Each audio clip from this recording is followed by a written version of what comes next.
Intahe Ngirakamaro TV.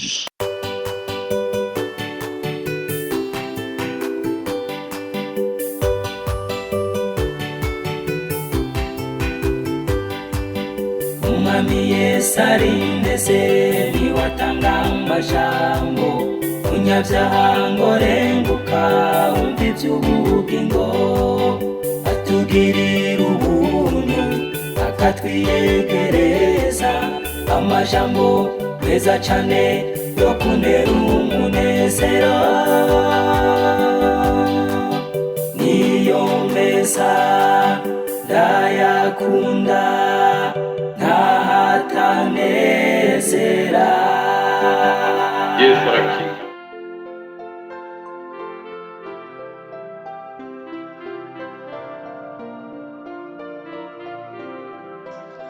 Mukristo agenda yihuta ntiwagira uwo bavugana mu nzira kandi umuwajije ijambo ntamwishure ariko agenda nk'uca ahabujijwe kandi ntiyigera yemera ko avuye. Mwirinde atarashika muri ya nzira yataye igihe yumvira bwenge bw'isi. Hashize umwanya ashika kuri rya rembo, hejuru y'iryo rembo hari handitswe ngo muramutse murugururirwa. Matayo 7:7. Aramutse ubwa mbere n'ubwa kabiri, arakomeza arimba ati abimbere ndabasavye mwemere ko ninjira naho nacumuye keshi kuri nye n'ururugo simbibereye na gato ariko anyemereye sinzogira umusiziba kwamanda mutazira.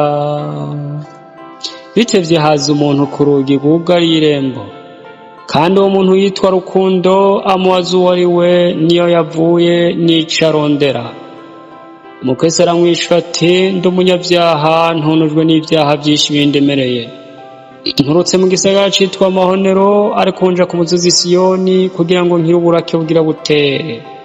None mugenzi mbarira ko wemeye kunyugururira kuko nawe ari wowe yuko inzira ijayo ica mw'irembo. Rukundo ati ndavyemeye cane. Araheza aramwugururira maze Mukristo akirengana uwundi amukwegera imbere vuba. Mukristo aramubaza ati unkwegeye iki? Uwundi ati hafi y'irembo hariho igihome gikomeye Beelzebuli niwe akigaba akakiganza. Uwo n'abari kumwe nawe bakunda kurasa begera irembo kugira ngo bapfe batarashika imbere. Mukristo ati ndanezerewe kandi ndahinda agashitsi. Nuko amaze gushika uwo mushamyi amubaza uwamurangiye inzira uwo ari we. Mukristo aramwishura ati musigura ubutumwa niwe yambariye kuza ngaho ngo nuguruze nk'uko nkoze kandi ngurambara ibyo nkwiye gukora. Urukundo ati imbere yawe hashize urugi rwuguruye ntawe ushobora kugugara. Ivyahishuro Yohana 3:8. Mukristo ati noneho ntangwe kubona ikimaze kivuye mu kwiheba kwanje. Rukundo ati niki catumiza wenyene? Mukristo ati nuko atanumwe mu babanyi banje yamenye ko ari mwirinde nk'uko jewe nabimenye. Rukundo ati ntawamenye yuko je? Mukristo ati egome umugore wanje n'abana barambonye ngitanguye kuza barampamagara ngo ngaruke kandi n'ababanyi banje bamwe barampamagaye niziba amatwi ndaza. Rukundo ati ntawagukurikiye ngo agerageze kukugarura ngo usubire inyuma? Mukristo ati mudakugwa ku ijambo na nyamujiga nino barankurikiye maze abonye yuko ntabakundi mudakugwa ku ijambo asubira inyuma agenda aranuka ariko nyamujiga nino turazanana umwanya muto. Rukundo ati niki camujije gushika ngaha? Mukristo ati twabanje kuzanana gushitsaho twagereye mwishayo maganya tuyirokeramwo tutabizi maze nyamujiga nino aranduka umutima ntiyakunda gukomeza inzira ariko yishawira ku ruhande ruheri wabo arambwira ati ico gihugu cawe ciza ndakiguhebeye kende uciye harize wenyene. Maze turatandukana. Owe Rukundo ati ewe muntu ari hano uragowe, mbega ubwiza bwo mu ijuru yabwiyumvire ko ari ntaco mu mwanya wo gushinyangira amarushwa y'ubusabusa. Umukristo ati ivyanyamujirya nino mbivuze uko biri, ariko novuga n'ivyanje ntaco vyobirusha.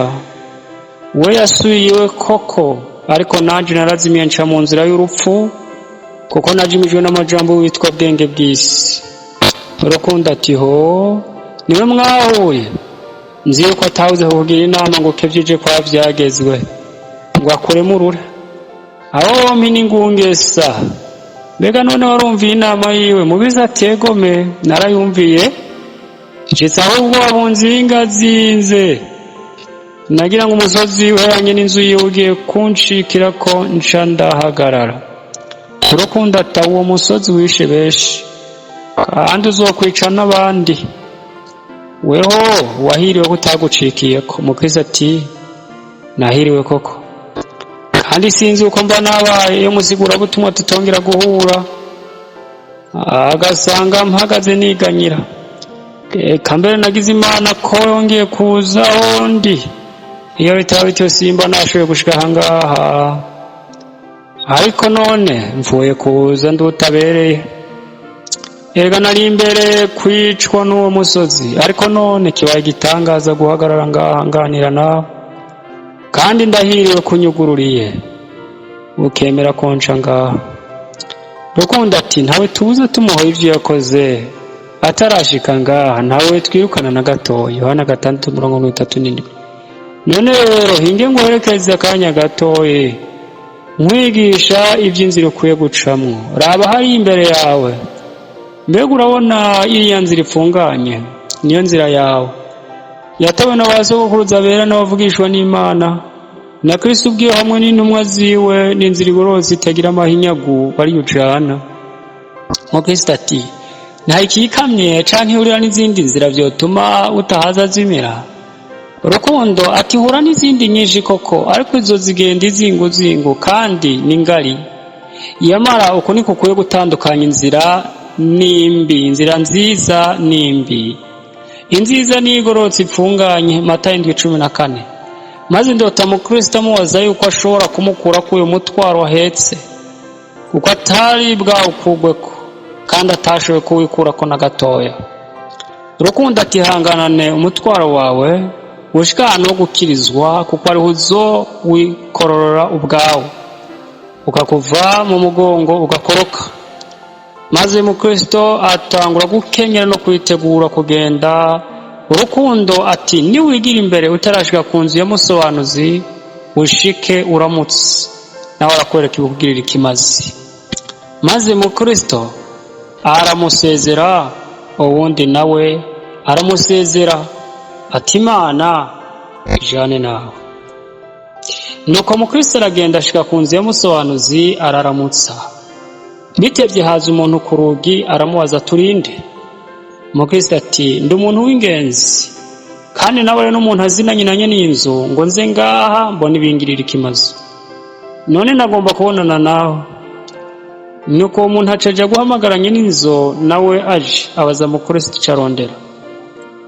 Mukristo ati mvuye mu gisagara citwa Mahonero nja i Siyoni, kandi umushibamyi w'irembo rishikirwako ryo muri iyi nzira yambare ngo ninashika hano uranyereka ibingirira ikimazi vyo kumfasha mu rugendo rwanje.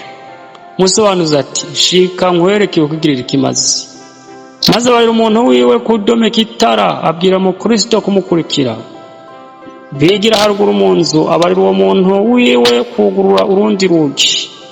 Aguguruye, Mukristo abona igishushanyo kimanitse ku nzu. Ico gishushanyo cari c'umuntu w'inyankamugayo, yarararamye atumbereye mu ijuru, afise ca gitabo mu ntoke kirengeye ibindi vyose, kandi ivyagezwe vy'ukuri vyari vyanditse ku minwa yiwe. Yari ateye ibitugu vy'isi, ameze nk'uwinginga abantu, kandi igitsibo c'izahabu cemena hejuru umutwe wiwe. Mukristo arabaza ati bisobanurwa bite? Musobanuzi atona agaheta mu bantu 1000, avuga amajambo amwe n'ayantumwe ati naho mufise muri Kristo ababarera 10,000, ntimufise basobeshi, kuko ari je n'abavyaje ubutumwa bwiza muri Kristo Yesu. Bana banje bato abo nongera kuramukwa, gushitsa aho ishusho ya Kristo izoremerwa muri mwebwe. Cete ca mbere c'Abikorinto 4:15, Galatiya 4:19. Kandi umuntu araramya atumbereye mw'ijuru, afise na ca gitabo mu ntoke kirenge ibindi vyose, ivyageze vy'ukuri bikandikwa mu minwa yiwe, no kugira ngo bikwereke yuko igikorwa ciwe ari ukumenyesha ibihishijwe no kubihishurira abanyabyaha. Nico gituma ubona ahagaze nk'uwinginga abantu, kandi ukubona ateye ibitugu vy'isi, igitse bikaba cenena hejuru umutwe wiwe, no kugira ngo bikwereka yuko urukunda kundi igikorwa ca shebuja rwamuteye guhinyura ivy'iki gihe ca none, kuko aziga kuzogororerwa icubahiro n'ubwiza mu gihe kizoza. Kandi igitumye mbanza kukwereka iki gishushanyo, nuko uwo muntu ari we wenyene yagezwe n'umwami aganza igihugu ujamwo ngo akurongore. Niwahura n'ibikugora mu nzira, none rero shira umutima kuco nkweretse wamucibuka, kugira ngo ntuze ukurikire abigira ngo bazi inzira ija i Siyoni, ariko ari inzira ija mu rupfu. Araheza afata mu Kristo mu ntoke amwinjiza mu nzu nini yuzuye umukungugu mwinshi, kuko ataho yigera ikuburwa. Nuko mu Kristo amaze akanya avyitegereza, umusobanuzi ahamagara umuntu ngo ahakubure. Agitangura gukubura, umukungugu uca utumukira hose, uja mu Kristo mu mazuru, ugomba kumuniga. Maze umusobanuzi abara inshoreke ihagaze ngaho iti, zana amazi umijagire mu nzu. Azana amazi aramijagira, maze bakubura iyo nzu bayitunganya bitabagoye. Mukristo ati, ivyo bisobanurwa bite? Umusobanuzi ati, iyo nzira n'umutima w'umuntu wese utatunganijwe n'ubuntu buvugwa mu butumwa bwiza. Uwo mukungugu n'ivyaha yavukanye vyamwononye mu mutima, bikamwanduza wese. Uwabanje gukubura n'ivyageze vya Mose, uwazanye amazi akayamijagira n'ubutumwa bwiza. Wabonye yuko uwa mbere agitangura gukubura umukungugu waciye utumukira hose, ukamuza gutunganya inzu, ariko kagomba kukuniga. Ivyo ni kugira bikwereke yuko ivyagezwe vya Mose mu mwanya wo gukura ivyaha mu mutima w'umuntu bituma birabuka. Roma igice c'indwi 9. Bikabiha ubushobozi. Cete ca mbere c'Abikorinto 13:36.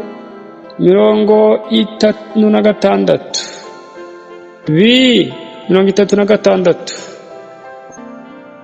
Icete ca mbere Pawulo andika Abikorinto igice ca 13:56. Bikabigwiza mu mutima wiwe. Abaroma 5:20. Kuko bitamushoboza kubinesha, naho arivyo bigaragaza bikabibuza. Kandi wabonye ya nshoreke ingene yamijagiye amazi mu nzu, bigatuma bayitunganya bitabagoye. Ivyo no kugira ngo bikwereke yuko ubutumwa bwiza iyo bwinjiranye n'ubuntu bw'Imana mu mutima w'umuntu, ivyaha biraneshwa bigatsindwa. Nuko wabonye wa mwigema amijagira amazi mu nzu, umukungugu ntutumuke. Uko ni ku mutima wozwa no kwizera ubutumwa, ugaca uhinduka ingoro y'umwami w'icubahiro. Yohana 13:3. Efeso 3:26. Ivyakozwe n'intumwa 15:9. Yohana 12:3. Kandi ndota mbona umusobanuzi afashe mu Kristo mu ntoke, amujana mu kumba gatoyi karimwo utwana tubiri twicaye ku ntebe. Umukuru yitwa Mushushudikanyi, umuto yitwa Mwihanganyi. Mushushudikanyi asa n'ufise amaganya menshi, ariko Mwihanganyi we yarashishikaye, yashikije umutima mu nda. Mukristo arabaza ati, Mushushudikanyi, ko yigungagunga niki? Wisobanuza aramwishura ati nuko umuvyeyi wabo agomba ko barorera gushitsa mu mwaka utaha, akabona kubaha ivyiza babikiye, ariko mushushudikanye vyose abigomba ubunyene. Mwihanganyi we yemeye kurorera. Nuko mbona haza umuntu kuri mushushudikanyi, amuzana umufuko w'amahera arayasuka imbere yiwe, arayanobagura aranezerwa kandi atwenga mwihanganyi, arayamugambiriza. Hashize umwanya mutoyi mbona ayahejeje, arafutana asigara acoceye. Mukristo ati sobanurira.